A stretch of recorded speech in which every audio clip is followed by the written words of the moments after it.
امام علی علیہ السلام نے فرمایا، نفس سے فساد کا تدارک کرنا سب سے نفع بخش تحقیق ہے،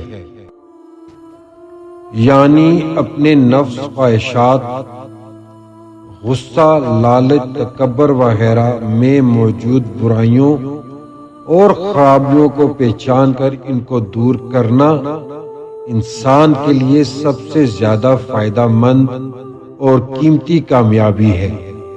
یہ اصلاح نفس ہی حقیقی کامیابی ہے، کیونکہ بیرونی دنیا کی اصلاح سے پہلے اپنے اندر کی اصلاح بہت ضروری ہے۔